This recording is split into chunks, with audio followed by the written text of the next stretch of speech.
ევროსაბჭოს დასკვნების თანახმად ევროკავშირმა ჯერ კიდევ 2024 წლის 27 ივნისს მიიღო გადაწყვეტილება საქართველოს გაწევრიანების პროცესის შეჩერებაზე. ამის შესახებ ევროკავშირის ელჩის პაველს ჰერჩინსკის წერილში წერია, რომელიც მან საგარეო საქმეთა მინისტრის მოადგილეს გაუგზავნა. ეს წერილი თარიღდება 2025 წლის 5 ნოემბრით, თუმცა დღეს გავრცელდა. ჰერჩინსკის წერილის შინაარსის მიხედვით, ევროკავშირის ლიდერების კამპანია თითქოს საქართველოს თავად თქვა უარი ევროკავშირში გაწევრიანების მოლაპარაკების დაწყებაზე მცდარია. პაველს ჰერჩინსკი წერს, რომ საქართველოს მონაწილეობა შეუჩერეს ევროკავშირის მიერ დაფინანსებულ რეგიონულ პროგრამებში უსაფრთხოებისა და ორგანიზებული დანაშაულის მიმართულებით. მათ შორის იმ მიმართულებაზე, რომლის ფარგლებშიც საქართველოს გარკვეული წარმატებები აქვს მიღწეული და არაერთი მადლობა მიუღია ევროკავშირის წარმომადგენლებისგან. აღნიშნულ წერილზე კომენტარი საქართველოს პრეზიდენტმა და პარლამენტის თავმჯდომარემ გააკეთეს.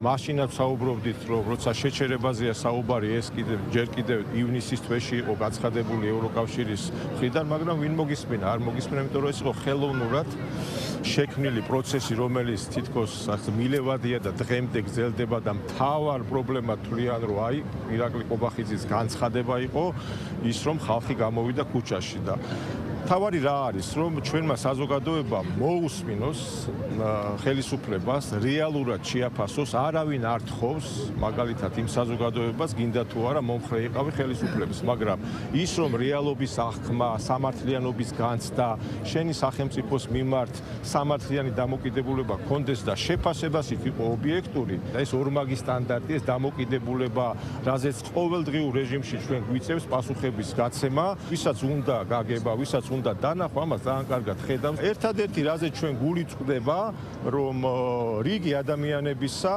არის ამ დეზინფორმაციის, ამ ორმაგი სტანდარტის მსხვერპლი და აგრძელებენ ამ მსხვერპლშეწირვას თავის და საზიანოდ, მაგრამ საქართველოს პარალელურ რეჟიმში აგრძელებს განვითარებას. ევროკავშირს ვაბრალებთ კი არა, ფაქტებზე დაყრდნობით საუბრობთ. ჩვენ ვხედავთ იმ აბსოლუტურად ღია დეზინფორმაციას და პროპაგანდას, რომელიც საქართველოს წინააღმდეგ ბოლო რამდენიმე წელია განსაკუთრებით ინტენსიურად მიდის იმის გამო, რომ საქართველოს არ აყვა მოწოდებებს და 2022 წელს უკრაინაში ომის დაწყების შემდეგ საკუთარი ქვეყანა არ გაწირა სხვათა გეოპოლიტიკური თამაშისთვის.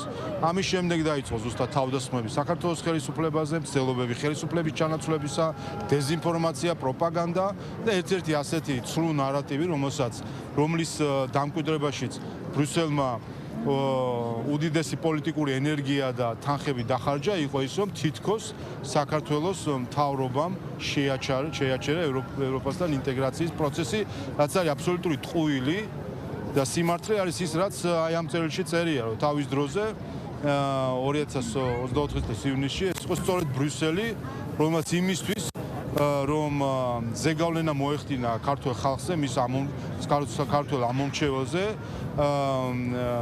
შეაჩერა თავისი გადაწყვეტილებით ინტეგრაციის პროცესი. ამიტომ ეს არის, როდესაც ჩვენ თავაზობენ ამოყირავებულ რეალობას პროპაგანდით, მაგრამ პროპაგანდას შეიძლება მოკლე ეფექტი ჰქონდეს, მაგრამ მუდმივად სიმართლეს ვერ დამოვა.